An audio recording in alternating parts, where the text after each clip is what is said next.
Yeah. All right. Just kind of set that up. Obviously, this is a very professional setup with my little webcam and everything.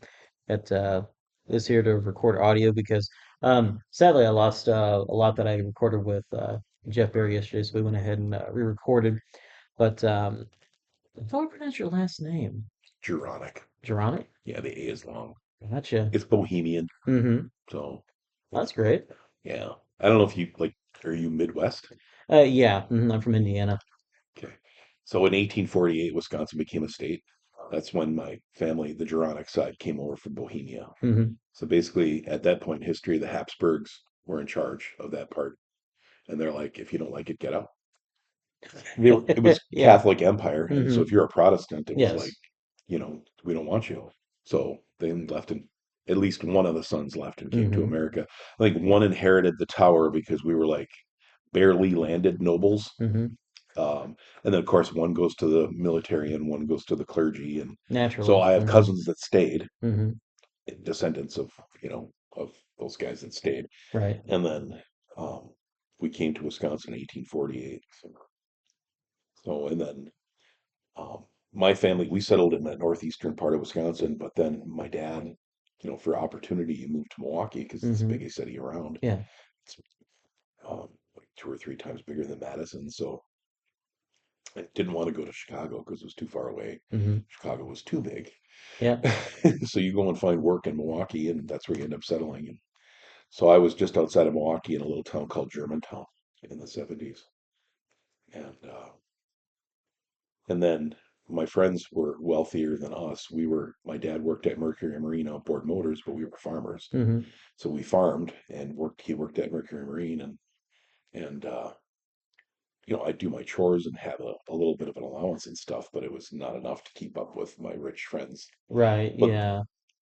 because we were friends, I think some of us are, I mean, like Jeff and I are still friends today and a couple others. Hmm. We'd end up going to Lake Geneva because that's where they would go for their vacations. Oh, so you had connections to some of these people who actually vacationed in Lake Geneva. Yeah, so in the Hmm. summertime, that's 74 is when I first met Gary. Yeah. He was just whatever, developing the game or whatever. So, Yeah. First printing was January of that year. yep. So my friends and I got there like spring. Hmm. So it would have been like April, May, like spring break. Hmm. It's my first trip there. And then we met Gary and we sat down and Hmm. he showed us the game and taught us how to play. And Yeah. then my friends all because of that, bought Yeah. the brown box set. Hmm. And then I didn't have the money. So I worked all summer doing all the chores I could on the farm. Right. And I came back in the fall and all the brown box sets were gone. Yeah. Yeah. Now I've got a very specific question I've been meaning to ask. So you're there in 74. It is the spring. You're sitting down. Gygax is showing you the game. When it comes to the dice you're rolling for combat, what is he rolling at that stage? It was still the chits. Hmm. So that's what we were because he Yeah, didn't you guys have had chits. yeah, Hmm. he didn't have lots of extra. So that Hmm. was so I mean, I guess they were in production or whatever, but what I Okay. remember in the beginning was picking chits. Was So that out of a cup then?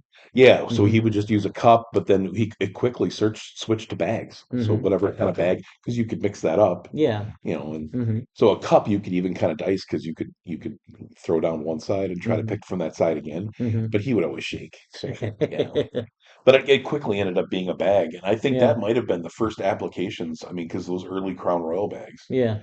so or Yeah, whatever I've kind of got one over here. Yeah. yeah, Hmm. whatever kind of bag that you had. Hmm. And he was a Scotch drinker. So at that point it was probably something not very good because he Right. was just starting to boom. Hmm. Um, but then I know towards the end he really enjoyed Dewar's. Yeah.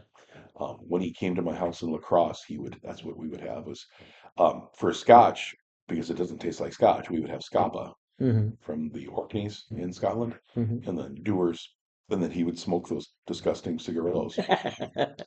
He did quit about a year before he passed. He Hmm. finally quit, but yeah, some people have Didn't strong long enough. connections to. Yeah. Well, I mean, it's hard to break those habits. Hmm. So Yeah, then I've got a follow-up question to that because some guys and I are trying to figure out some stuff about the relationship between the chainmail rules and OD&D because it's in the rules that you're supposed to use chainmail, yeah, and that requires like 2d6s to roll for the man-to-man table, you know, and then for fantasy combat.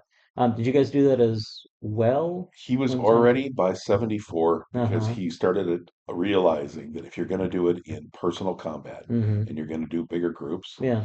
I mean, even a group of six, a lot of the rules, even the weapons rules, Mm-hmm. become almost untenable Mm-hmm. at that point. If you jump up to seven or eight Mm-hmm. for one combat, it would take sessions Yeah. if you're incorporating all of that. You know, you're using a dagger versus plate mail, you're at a -6. Mm-hmm. Your weapon speed is this. This is where you go in the order of combat. Yeah. Because he had, I mean, it was very much laid out every uh, part of the turn. Mm-hmm. Um, I guess round, but round is the misnomer because there's rounds and there's rounds. Yeah. So there's a melee round, which is that, Mm-hmm. 10 seconds, or some people did 6 seconds because a tenth Right. of a minute. Um, so you do either 10 or you do six, D6 or D10. And then if it's a D6, then it's 10. If it's a D10, then it's 6 seconds. And then he tried to keep it realistic with how much you could do in that time frame. Mm-hmm. It's like how fast can you run a 40-yard dash? That Yeah. is the basis for the movement of 12, Mm-hmm. which in a charge would be times three. So if you're saying yards outside, so 3 times 12 yards is 36. It's pretty good. Yeah, and that would be obviously the 10, not the six, Mm-hmm. because there aren't very many people that can do that fast. Yeah. Yeah. And then he was just basically averaging by height because your stride is that long. So Mm-hmm. like gnomes obviously would be shorter, and so they're like the 4 or 6 instead of the 12. Just put them on a catapult or something. Yeah. So anyway, the minutia, all that stuff. I mean, they're very much math guys because they were Yeah. all chainmail, chainmail, chainmail, Mm-hmm. and it's like a lot of that. That's where he started switching to theater of the mind and quit using Mm-hmm. minis. Okay. Yeah. So, I mean, within a Yeah. couple of years, so I moved to northern Minnesota in 1979, but for those next, like say 74 to 79, so 5 years, Mm-hmm. we would go there every summer. Mm-hmm. And that's where you got to see like the mutations, you know, Right. As things like change, you can things actually just, make a little bit of yeah, money. yeah. Mm-hmm. Well, and then he wanted to streamline things and make it easier, but he Mm-hmm. always wanted to test things. So we were Yeah. always like his sandbags.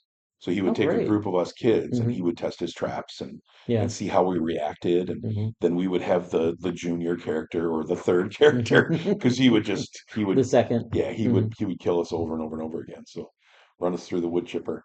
Was he very fond of traps then? No, yes and no. So to be fair, somebody had criticized him and said Uh-huh. that his modules were like one-dimensional and simple, Mm-hmm. like not very well thought out. And they knew that he was a pretty smart guy, Sure. but I think they were just trying to give an objective, what they thought was objective A view fair of criticism, his sure. early modules. Mm-hmm. But he was trying to, I mean, you want to sell your game to as many people as possible. So Mm-hmm. he maybe was making his first modules a little simple Mm-hmm. for like kids. But I think Right. he quickly found out how bright kids, I mean, a lot of us, I mean, you're smart, you're just small. Sure. So, and he found out very quickly that, you know, maybe you don't have to do that. And then if you read like the DMG, Mm-hmm. it's like he swallowed a thesaurus. And then Yeah. especially if you read any of his early novels, like Gord the Rogue. I I've mean, got that on my list. I don't have any copies yet. yeah, so Gord the Rogue is like definitely like, like TV Guide back in the days, like probably some of your listeners. Mm-hmm. I mean, that was written at like a fourth or fifth grade level. Mm-hmm. Well, like Gord the Rogue is written at like college freshman. There's like very Yeah. few things, the vocabulary that he uses, that kind Mm-hmm. of stuff. I mean, he really, I think the dialogue is fantastic. The bad guys are really, really bad, Mm-hmm. and the good guys are kind of, Kind of in that Fafhrod and Grey Mouser deal where they're not yeah, exactly good guys, but they're still doing decent things. yeah, Mm-hmm. like there's no reason that I have to Mm-hmm. do that, but I'll Yeah. do this. Because what I always like about Libra's stories is when we come back to the two fellas, they've drank all their money away. Now, shit, we gotta go get a job. Yep. Hmm. Yeah. So I mean, it's like, and you always try to think of like, with me, it's always like trying to think of like his origins and the whole, like he was a shoemaker. Hmm. So I mean, like if you're a shoemaker and you have simple, I mean, like you want to feed your family. Yeah. You Hmm. want to maybe have enough to go for a vacation once in a while. I Yeah. mean, you would probably dream of having enough to go like on a vacation. Yeah. Yeah. Maybe send your kids to college. I mean, those are all things that, as a shoemaker, that's almost untenable. I mean, think about how little you get paid. Right, and then you got 5 kids and a wife to deal with. Yeah, Yeah. yeah. Hmm. So I mean, yeah, I mean, like you try, like you said, and then the first god in Greyhawk, because of his background, is Farlang and Farstrider. So Hmm. it's the whole shoe thing, Yeah. Rhodes. Wink, wink. Yeah, yeah. I mean, and then There's a lot of cheekiness in those stories that really goes back to the pulp stuff, yep, and that's a lot of fun. yeah, yeah. So I mean, like I said, Farlang and Farstrider. That was like, I mean, all of us were like, of course, it's going to be a walking, traveling god. Like Hmm. let's seek the horizon. I mean, that's a perfect god for adventurers. Hmm. So even in a cave, there's a horizon. Yeah. So, Gygax is getting himself up to where D&D is coming out. They'll gradually have some success. They're trying out different things. Eventually, the combat changes over to a D20 Yep. and gives us the base of the system that we know up to today. When did you come across Arneson in all Well, this? Gary actually recommended, since I was moving to Minnesota, the only other Hmm. group. Well, okay, there was probably a couple others, Sure. but he was friends with guys around the cities. I think there was one, maybe two groups in Duluth, Hmm. but he only rarely saw them because I mean, back then the minutia of getting down to the cities or over to Lord's Lake Geneva or Madison Sure. was not that easy. Hmm. So there were certainly groups in Madison. There was probably one or two groups in Milwaukee, but they're all like friends, and it was Hmm. all back then it was telephone, telephone, telephone. Hmm. Um, so then Gary basically introduced me to. He knew I was moving in 1979, Yeah. and he's like, "Well, you should look up this guy Hmm. and the phone number." And I'm just a little kid, Yeah. Yeah. but Arneson was so gracious. He was just like, "Yeah, Mark, anytime you're down in the cities, if I have something going on, you're Hmm. welcome to jump in." Yeah. And he Great. just like the nicest guys in the world, and they were Hmm. just so excited about what they were doing Hmm. that they wanted it to be accessible to everybody. So Yeah, especially younger fellows because it's a great hobby. yeah, Hmm. yeah. So I mean, like I think it doesn't take very long in your life before you realize that you're just basically training the next generation. Hmm. So like what I'm doing now with trying to recreate Living Greyhawk and keep like the Flanays alive and seeding Yeah. it with your characters Hmm. and Yeah. the things that you're doing are actually affecting the timeline, then you're the next me. Yeah. Now, explain this for the guys. Yeah. So Order of the Owl is kind of organic, but I mean, so well, let's go back to the history. Let's rewind. All right. All right. All right. Sorry. That's good. Let's say 1979, Hmm. the DMG is coming out. Yeah. And instead of shipping the Dungeon Master guides to all the stores where he has orders from, which Hmm. are everywhere at this point, he takes the whole shipment and brings it to Gen Con that year. Hmm. And he sells it to us kids. And if I remember right, it was at Whitewater. So University of Wisconsin, Whitewater. It wasn't at the Playboy Mansion at that time, or Playboy Club. Um, so that's where my DMG comes from, and it's signed and personalized by Gary. Wow. And and so, um, but there, so say that this is the bridge. So, so Gary's group would be testing a module on Wednesday night because he had his Wednesday night game, and Arneson played on Thursdays. Hmm. So they were playing the same module, but the players didn't realize that they're playing the same module. Hmm. Like they're all in it together. So Gary's group would clear room A, B, and C. Hmm. Dave's group, because they would call that night and say, Yeah. "What happened?" And so Dave's group would go and see room A, B, and C and see that all the Wow. bad guys are dead, Yeah. all the loot's taken. Hmm. There's just garbage left and rotting corpses. And I mean, we would start to get mad because Yeah. by that point I was on the Minnesota side. Yeah. And we didn't know what was There's ahead of going us. on. Damn it. Like there's something in here is killing all Hmm. our monsters and Yeah. taking our experience and all of our gold. Yeah. Well, then they set it up so that at Whitewater we're still in a dungeon together. I think it was a different one, but we were in there together doing that same thing. Hmm. And then they had two tables next to each other, and we didn't know that that was the group. Hmm. So Gary's group is there, and we're here, and then we have one of those tumblewood seed, tumblewood, yeah, Tumbleweed. tumbleweed seeds. Yeah, so we come into a chamber, say it's like this, and we're in one corner, and they're in the other corner, and we know there's bad guys, infravision. You can see the bad guys off to your left. Hmm. And we look at them, and it's dark. You can't really make out if they're good guys or not. Sure. Yeah. But they were the ones, Gary's group were the ones first to turn and face the bad guys and basically expose their flank And in chainmail, that's a Mm-hmm. big deal. Yeah. If you're in a formation and you expose your flank to Mm-hmm. an oncoming force, they saw us as about the same size as them. Yeah. So we just shrugged and said, okay, I guess we're calling a truce with whoever that is. Mm-hmm. We swung and did the same thing, leaving our flank open to them and their casters. Mm-hmm. And so we all together united, and they had it calculated. I mean, the old formulas were very tight, Yeah. with casters and especially hidden in the dark archers because we had some light sources. Mm-hmm. It was a very balanced battle, and we had guys going down. There was tons of attrition. Yeah. We had medics dragging them back down the hallways and healing and Oh. getting them back in the Uh-huh. fight. And I mean, our front line was established, and Mm-hmm. we ended up winning, but it was a very close thing, and we had losses. Mm-hmm. So you're like trying to figure out how to get these guys back and maybe figure out a way to raise them or resurrect them or reincarnate them because Yeah. all these are things that you can do now. Mm-hmm. And then we're also, of course, treasure.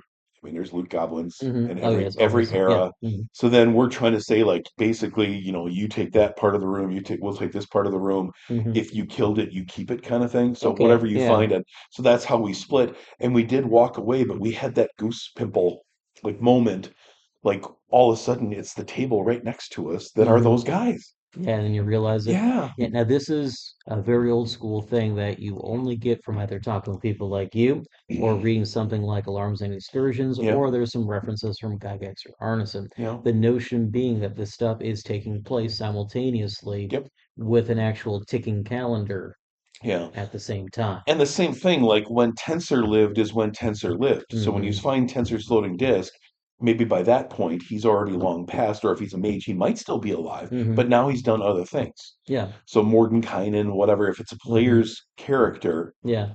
they were affecting the real world, and that's Mm-hmm. what I'm after with Order of the Owl. Yeah. Is that, like I said, something happens at GaryCon in the spring. Well, maybe we don't play until I'm at DaveCon. Sure.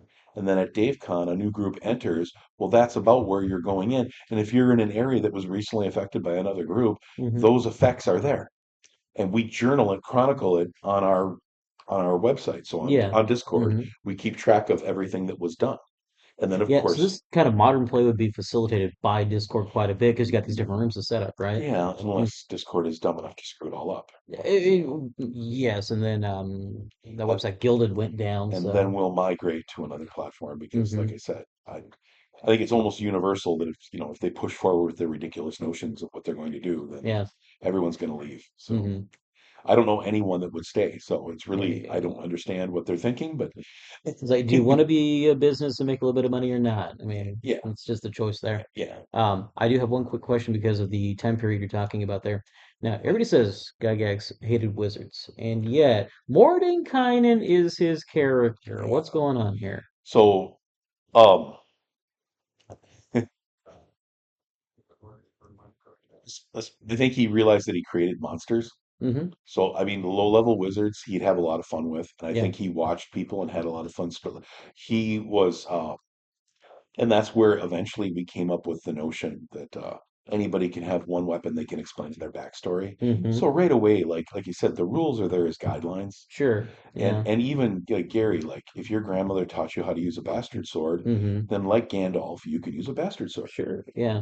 So I mean it's just that simple. I mean, Yeah. like if you can't unlearn it.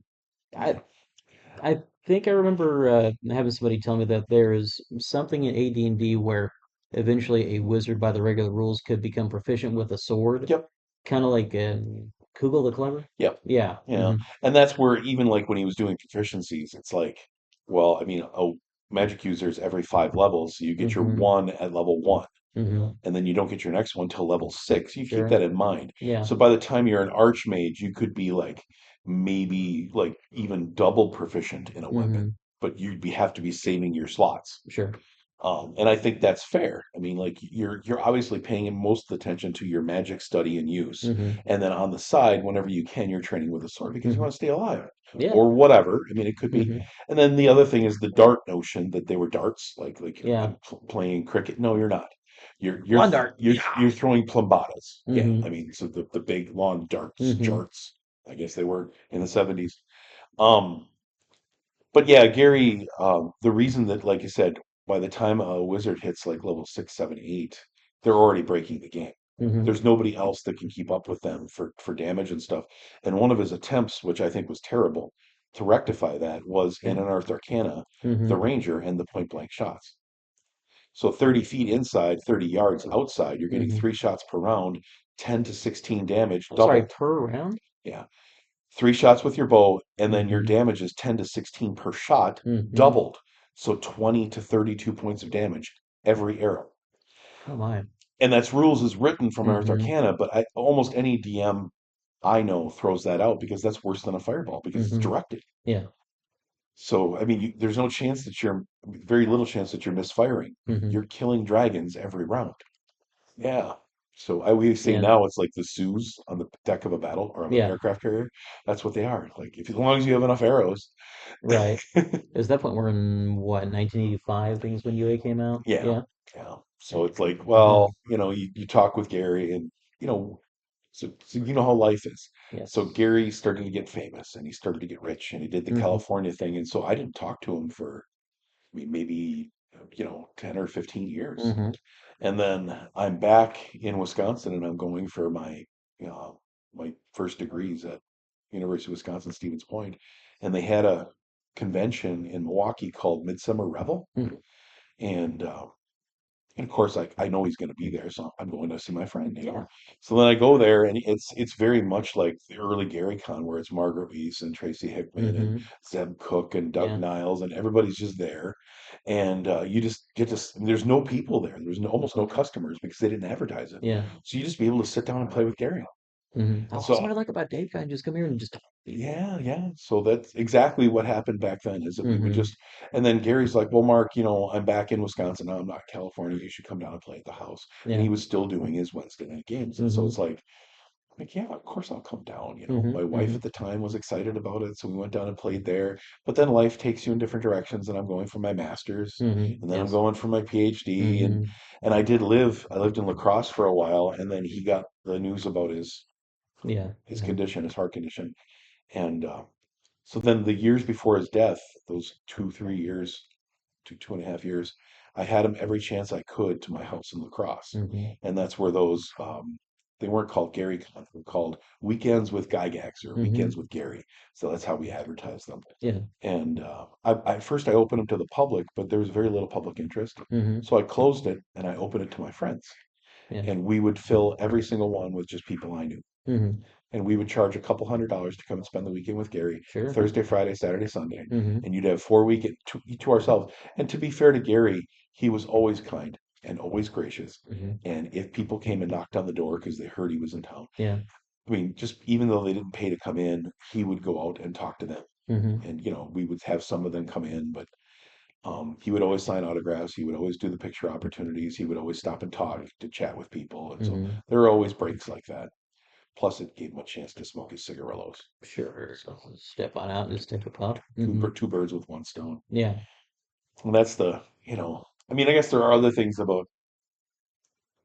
I mean, a lot of what I'm talking about, like you said, the early stuff especially, it's from a child's point of view. Mm-hmm. So from a child's point of view, Gary and Ernie were always kind and Mm-hmm. gracious Mm-hmm. and welcoming and friendly, but that was their business. Yeah. Sure. So maybe that's not a fair, like a view to have of them. Yeah. Maybe like there were other facets to them that I didn't see. Mm-hmm. Certainly, I wasn't his son. I was more Right. like a nephew that would come and visit, Mm-hmm. and that's a different face that he was probably putting on. So I mean, like, Sure. people are complicated, and do they have good parts? Yeah. Do they Yeah. have bad parts? Yeah. Yeah. So I can only say that Jeff Barry, when he would go and sit in for Arneson at the TSR stockholder meetings, Gygax would always try to let him speak because one, he deserves it because he's a stockholder, and also it would annoy the Blooms. yeah, So exactly. you got that power struggle later.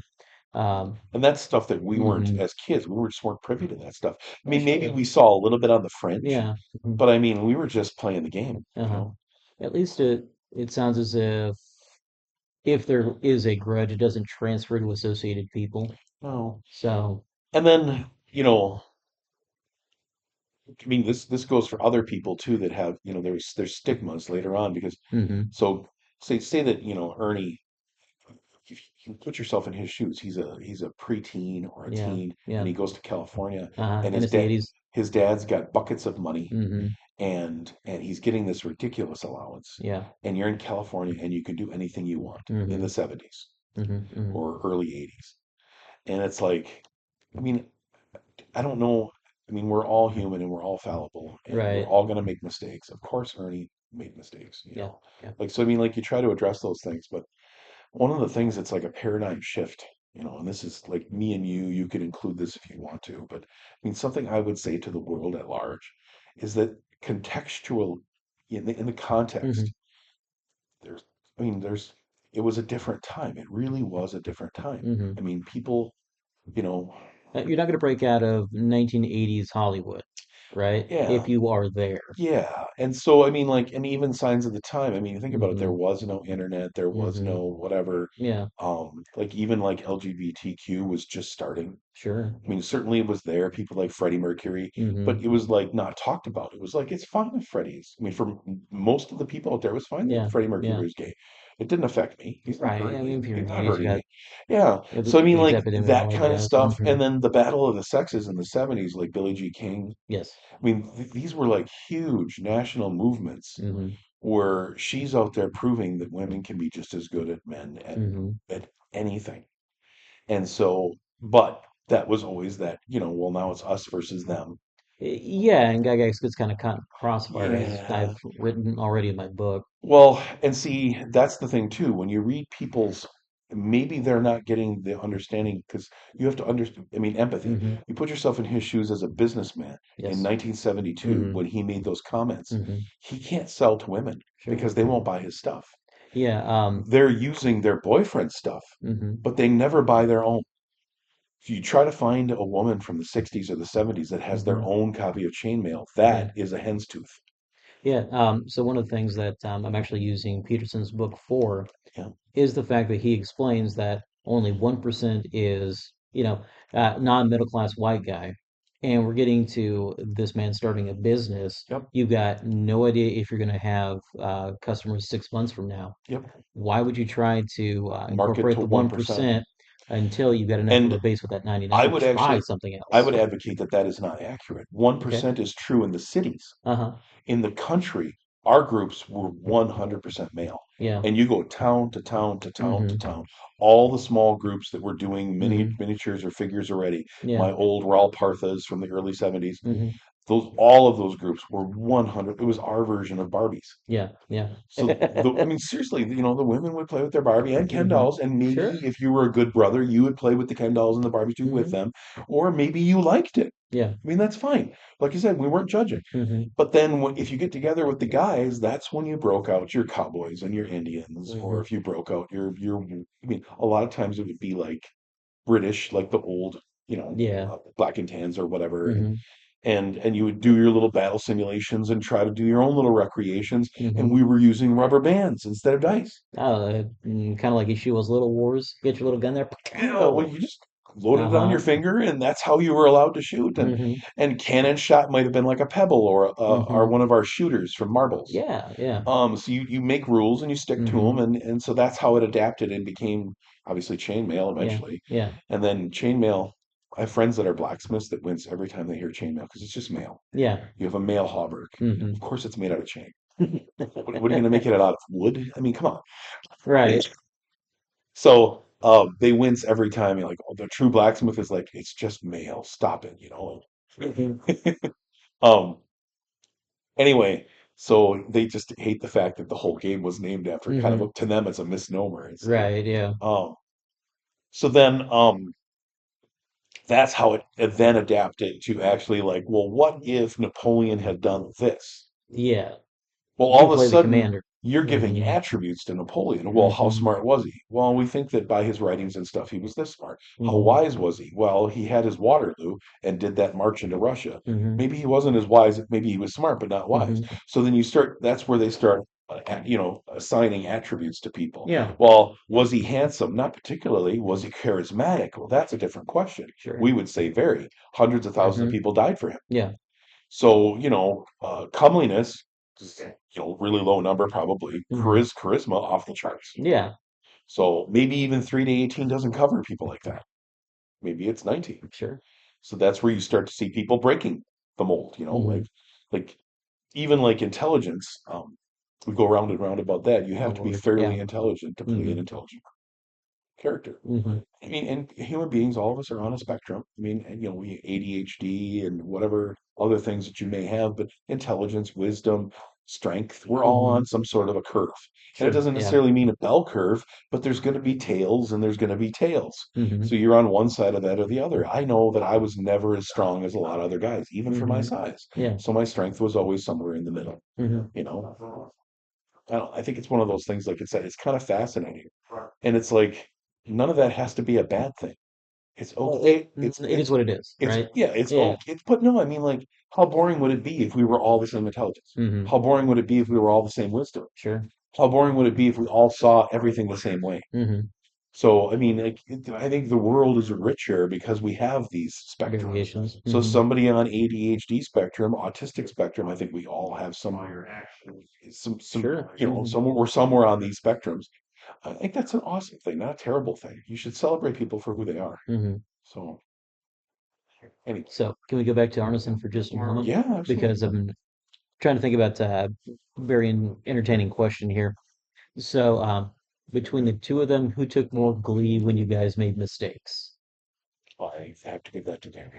Yeah. Yeah. Hmm. But Gary was, I don't know if you've heard this, but I mean, Gary and Ernie, I Hmm. mean, like, I don't know if it's something that can be passed down to your children. Yeah. You can even see it like Heidi, totally. Yeah. Luke too. But, uh, but I mean, he would get giddy. I mean, he's in his 50s or he's in his 60s, Yeah. and he would get giddy like a school kid. I mean, like Hmm. he would transform into like a 10-year-old or a 9-year-old, Hmm. and he would sit up and he would get so excited and he would lean forward and he'd be over his dice and he would always have his binder kind of leaned Hmm. against him like that, and he'd be looking down at his notes and he'd be grabbing the dice that he needs, and Yeah. Yeah. he'd be telling you what you need to do to save or whatever. And God. yeah, so I mean, he would get so into it. I mean, he's excited that the trap went off and he's excited about what's going to happen, but he doesn't know what's going to happen. And that's the Hmm. part that he loved. Yeah. And that's why, like, fudging rolls Hmm. and people that cheated, I mean, Yeah. oh God, that was like the big stigma. Oh, follow up on that. So when Gygax was rolling dice, was it in front of you guys? Yeah, Okay. yeah. Especially late in life, Hmm. he would have his screen set up, maybe Yeah. one on the Hmm. side. All those useful charts. Yeah.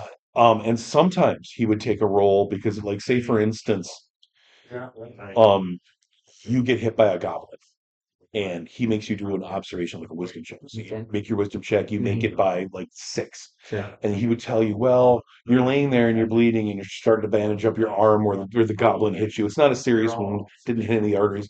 And he would go into detail. He'd be like, but you look down at that goblin you just killed and you notice that there's some black substance on his sword. Well, he rolled your saving throw because that should be the purview of the DM. Yeah. Behind his screen, Hmm. you don't know if you're poisoned, Hmm. but you should be scared to death that you are. Hmm. So you should be, as a character, you should want to run to the local healer, your cleric. Am I going to die?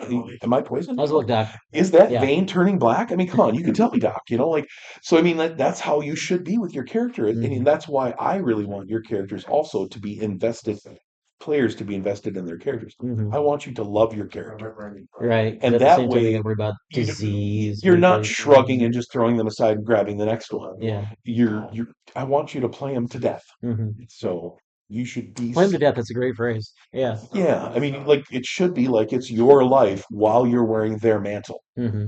So, and you know, it sounds sappy, but you allude to that in real life. Hmm. When Gary died, Right. we have Japanese surgeons that are flying in from Japan and standing up and speaking at Gary's funeral. Hmm.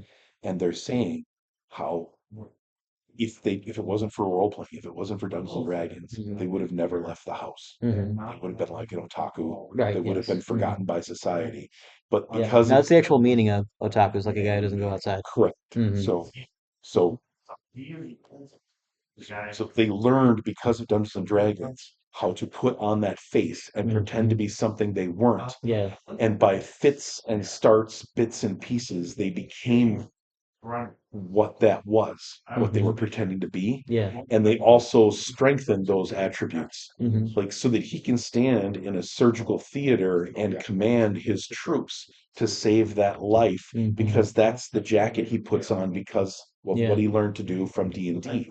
So to say that it's a game actually kind of cheapens what D&D has become. Hmm. And that was Yeah. never the intent, Hmm. but it certainly was the outcome. I don't know if you heard about this, but something happened on Twitter where basically the Americans and the Japanese were suddenly getting each other's information because the translators actually working pretty well. Yep. I was able to talk with a couple of people, and they gave me some articles that I could then get translated to actually read about how D&D came to Japan in 1987 with the Red Box, Correct. and then its relationship to a cartoon that I really enjoyed when I was younger, The Record of Lodoss War. Yeah. Like, oh, this is D&D. Yeah. It actually is. Yeah. And then you start noticing the steps that went into it. Yeah. Yeah, it's very neat.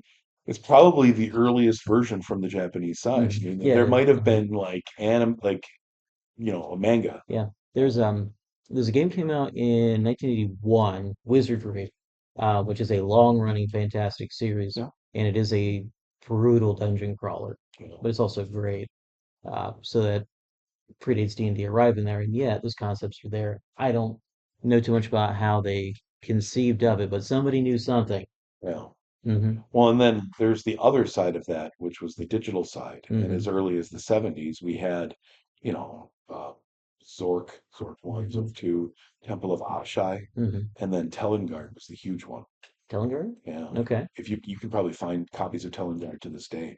But Telengard is a D, I mean, it's D&D. I Hmm. mean, it's almost, it's all the monsters from the Monster Manual 1, all the monsters from Monster Manual 2. Yeah. You're a stationary X in the middle of the screen, and Hmm. everything else moves around you because you know how especially like in an Apple, Hmm. it's just the two layers of graphics. Yeah. Well, they're moving the one, moving the other, moving the one, but your X always that's you. You're staying the Hmm. same, and then you're going through this maze, Yeah. and there's teleporters, and I mean it's all there. Finger of Hmm. Death, like all the spells, magic missile, they're all there. Hmm.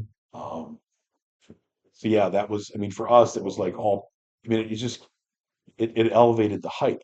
Not Hmm. everybody could afford to have an Apple computer Yeah. in their home. Yeah.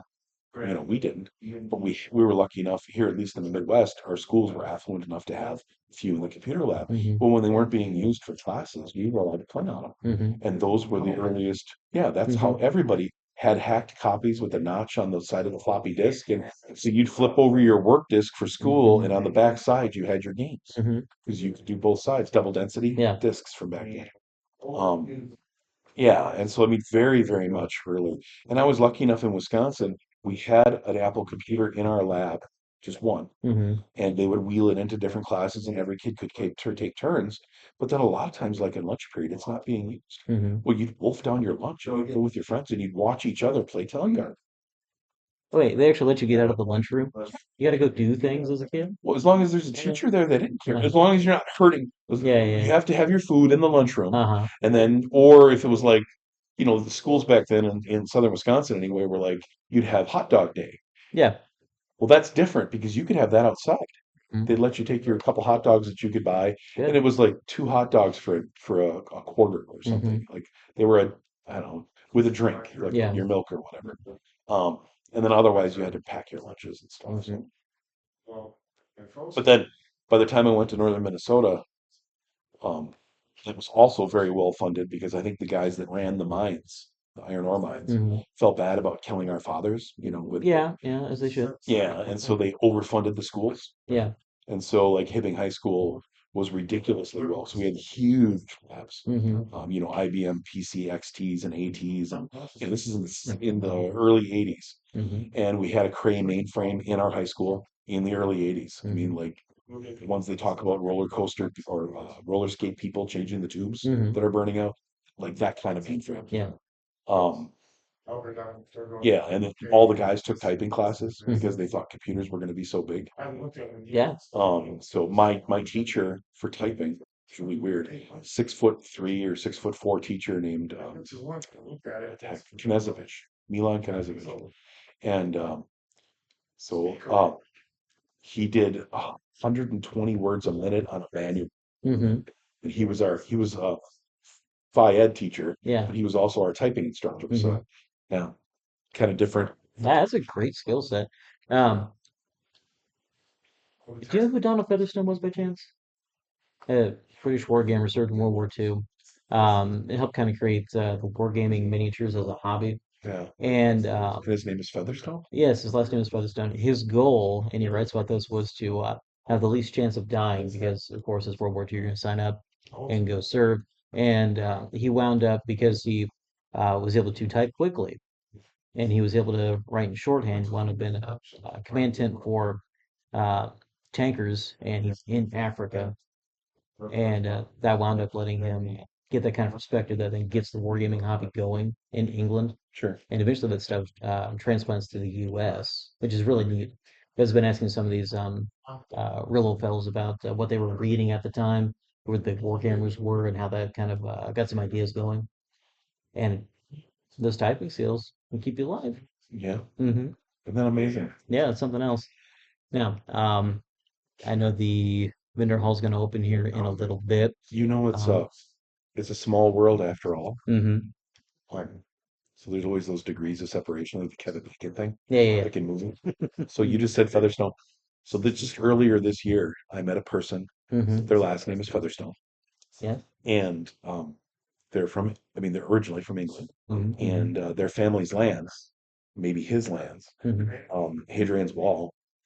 Oh, yeah. Just north of Hadrian's Wall is their Hmm. castle. It's in ruins, Hmm.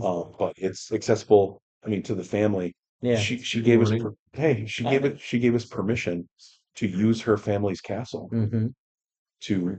We're going to play D&D across Hadrian's Wall as with Order of the Owl. Oh, So oh gosh. basically, I'm going to scout it this spring, and Yeah. or I'm going to figure out what the B&Bs we're going to use, Hmm. and then the locations for the campaign I'm going to run Yeah. are going to be the locations where it's on. Hmm. So like basically That's amazing. when we're in the Featherstone Castle, Uh-huh. I can say the group just came over that rise. That's where you're Hmm. standing. And here are the ramparts and this is Yeah. the condition the castle's in. And I mean like so we'll do the whole riff off of that. Fantastic. I love it. So yeah, it's like I said, that small, like all of a sudden it's like they almost have to be related to England, at least somewhere back in the line, you know. I think for the snow was based out of Southampton, but I don't have a map of England Sure, handy in my head. sure. But no, play near Hadrian's Wall, fantastic. I love that idea. And you're in a castle. I've already played on it. One of my first trips over, we did that. Hmm. So I was staying in the Harry Potter castle, but it was years before Harry Potter. Yeah. We didn't have any dice. We used chits Hmm. in a silk hat Yeah. found in the castle. And we went up to Hadrian's Wall and we played the Hmm. whole day Yeah. on Hadrian's Wall. So we brought a picnic meal and ate a Hmm. picnic out there. Yeah, That's great. I think it's a pretty good yeah. spot to stop so these guys can Do get to their work in the thing. con and everything. So, hey, thanks for chatting with me about Gary, Dave, and everything. Yeah, no problem. Well, thank you. Go ahead and wrap this up here.